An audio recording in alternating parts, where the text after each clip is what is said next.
నుంచి పార్లమెంట్ వరకు వాళ్ళే ఉన్నారు, మున్సిపల్ కౌన్సిలర్ నుంచి ముఖ్యమంత్రి వరకు వాళ్ళే ఉన్నారు. 10 ఏళ్లలో వాళ్ళు లేని పదవి ఏదన్నా ఉందా? వాళ్ళ పార్టీ, వాళ్ళ కుటుంబం, వాళ్ళే కదా ఉన్నది. ముఖ్యమంత్రి కేసీఆర్, మున్సిపల్ శాఖ మంత్రి కేటీఆర్ గారు, వార్డు మెంబర్ నుంచి పంచాయతీ మెంబర్ నుంచి పార్లమెంట్ వరకు అందరూ. వాళ్ళ నుంచి గెలవకపోయినా అభివృద్ధి జరగాలంటే మా పార్టీలో చేరాలని ఉన్నోళ్ళందరినీ వాళ్ళే కలుపుకున్నారు. ఇప్పుడు 116 మున్సిపాలిటీలు, 7 మున్సిపల్ కార్పొరేషన్, నాకు తెలిసి 99% వాళ్ళ చేతుల్లో. ఎవ్వరు రెండో పార్టీ లేదు 2 సార్లు, ఇంక్లూడింగ్ గ్రేటర్ హైదరాబాద్. 10 సంవత్సరాలు మీరే ఉంటే మున్సిపాలిటీలో ఈరోజు సమస్యలు ఉన్నాయి, ఈ సమస్యలు పరిష్కరించడానికి మాకు ఓటేయండి అని అడుగుతారేంది? అసలు ఇది ఎక్కడి విచిత్రం? ఎక్కడి విచిత్రం ఇది? మేమేమి ఎప్పుడు మున్సిపల్లో లేమే, మొదటిసారి మేము ఓటు అడుగుతున్నాం. మేము ఇంతకుముందు మేము కౌన్సిలర్ కాదు, కార్పొరేటర్ కాదు, గ్రామాల సర్పంచ్ కాదు, ఏది లేము. మేము మొత్తం మీరే ఉన్నారు. మంత్రులు మీరే, ఎంపీలు మీరే, ఎమ్మెల్యేలు మీరే, ఎమ్మెల్సీలు మీరే, మేయర్లు మీరే, చైర్మన్లు మీరే, సర్పంచులు మీరే, జిల్లా పరిషత్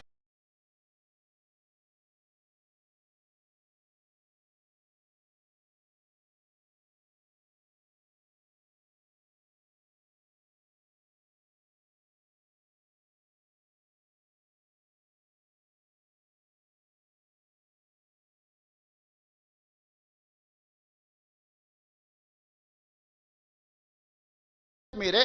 అసలు బీఆర్ఎస్ వాళ్ళు కేవలం తోలుబొమ్మల ఆట ఆడిచ్చారు. మిగతా వాళ్ళని మంత్రుల రూపంలో ముఖ్యమంత్రి గారిని కలవడానికి పోతే కూడా గేటు బయట నుంచే మెడల్ బట్టి నెట్టేసారు హోంగార్డ్స్. మనం చూసినాం కదా. 10 సంవత్సరాలు మీరే ఉండి మున్సిపల్ అయితే నిన్నటి వరకు మీరే. ఇప్పుడు లేటెస్ట్ ఎలక్షన్ జరుగుతుంది, ఇప్పుడు మళ్ళీ మాకు ఓటేయండి అని బీఆర్ఎస్ అడుగుతుంది. అసలు అంటే ఏ మాత్రం కూడా మొహమాటం కానీ, అసలు సమాజం ఏమనుకుంటుంది మనం ఇంత బరితెగించి మాట్లాడడం వల్ల? ఇది ఏమైనా సమాజం ఆమోదిస్తుందా? అమరాన్ని ఎప్పుడో సామెత చెప్తుండే, బరితెగించిన కోడి అంట బజార్లకు వచ్చి గుడ్డు పెట్టిందంట. గట్లున్నది బీఆర్ఎస్ వాళ్ళ వ్యవహారం. ఇద్దరు హరీష్ రావు గారు, కేటీఆర్ గారు ప్రతి మున్సిపాలిటీ తిరిగి మాకు ఓటేయండి అని అడిగితే బరితెగించిన కోడి బజార్లకు వచ్చి గాడిద గుడ్డు పెట్టినట్టు ఉంది వీళ్ళు అడిగే విధానం, వీళ్ళు చెప్పే మాటలు. మీరు లేనిది ఏదన్నా ఉంటే ఇప్పుడు మీకు కొత్తగా ఇస్తే మీరు ఏదన్నా చేస్తారని అనుకోవచ్చు. 20 లక్షల కోట్ల రూపాయలు మీకు ఇస్తే పేదోళ్ళకి ఇండ్లు కట్టించిండ్రా? ఇండ్ల సంగతి చాలా దూరం, అసలు రేషన్ కార్డులు అన్ని ఇచ్చిండ్రా? సన్న బియ్యం ఇవ్వాలని వెనకటి చెప్పిండు కేసీఆర్ గారు. ముఖ్యమంత్రి మనవాడు ఏదైతే బియ్యం తింటుండో పేదోళ్ళకి అదే సన్న బియ్యం తినిపిస్తామని ఇచ్చిండా? మీరు జర్నలిస్టులు, మీరు కూడా ఉన్నారు కదా ప్రజాక్షేత్రంలో. మీ గుర్తింపు కార్డు, మీ ప్లాట్ల గురించి ఇట్లా చెప్పుకుంటూ పోతే ఒక్కొక్క వర్గానికి, ఏ ఒక్క వర్గానికన్నా ఉద్యోగాలు ఇచ్చిరా, రేషన్ కార్డులు ఇచ్చిరా, సన్నబియ్యం ఇచ్చిండ్రా? అసలు ఏది వీళ్ళు అమలు చేసింది? పట్టణ ప్రాంతాలలో మోరీలు అన్న తీసిండ్రా? వరదలు వచ్చి కొట్టుకపోతే కనీసం పలకరియనన్నా పలకరిచ్చిరా? ఏమీ చేయకుండా ఇప్పుడు మళ్ళొచ్చి మాకు ఓటేయండి, మేము ఇరగదీస్తాం, పగలదీస్తామని అంటున్నారు. జెర్సేపటికి ఏంటన్నా ఒకరో ఇద్దరు గెలిచారు అనుకో. ఇప్పుడు కేసీఆర్ గెలిచిండు, ప్రతిపక్ష నాయకుడు అయ్యండి. ఎప్పుడన్నా సభకు వచ్చిండా?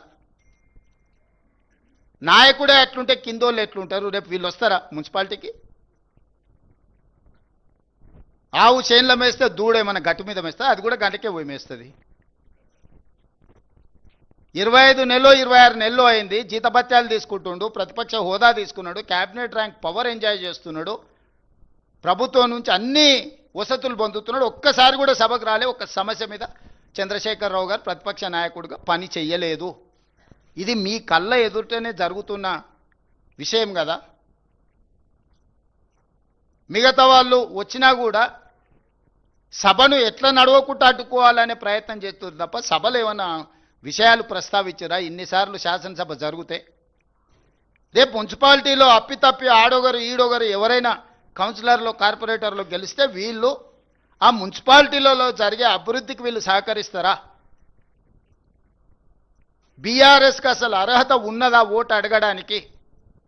23లో అధికారం పోయి 24 పార్లమెంటులో గుండుసున్న వచ్చి 25లో సర్పంచ్ ఎన్నికలలో చావు తప్పి కన్నులొట్టబోయి ఈ పరిస్థితిలో అహంకారం, విషము, విద్వేషపూరితమైన ప్రసంగాలు, రెచ్చగొట్టే మాటలు స్థాయికి మరిచి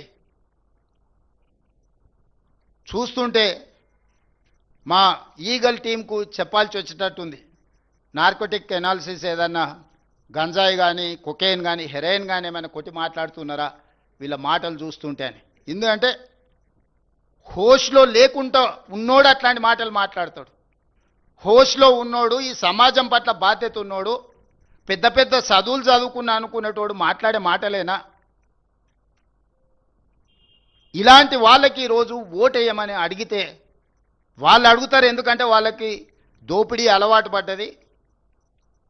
ఏ రూపాయి కూడా ఇసుక వదలే, గాలి వదలే, నీరు వదలే, ఇండ్లు వదలే, ఏది వదలే. లాస్ట్కు భార్యాభర్తలు మాట్లాడుకునే టెలిఫోన్ సంభాషణలు కూడా వదలలే వాళ్ళ పైశాచిక ఆనందానికి. ఇదొక మానసిక రోగం, జబ్బు. ఇప్పుడు వీళ్ళు వచ్చి ప్రతిపక్షాలను, జడ్జులను, జర్నలిస్టులను, సినిమా తారల్ని, భార్యాభర్తల్ని ఎవరిని వదలలే వీళ్ళ పైశాచిక ఆనందంగాని. ఒక మానసిక రోగంతో, ఒక ఉన్మాదంతో టెలిఫోన్ ట్యాపింగ్ను అడ్డం పెట్టుకొని వ్యాపారస్తుల ఫోన్లు ట్యాపింగ్ చేసి వాళ్ళని బెదిరించి 100 కోట్ల రూపాయల ఎలక్టోరల్ బాండ్స్, 100 ఎకరాల భూములు రాయించుకున్నారని విచారణల విస్తుపోయే విషయాలు బయటకు వచ్చినాయి.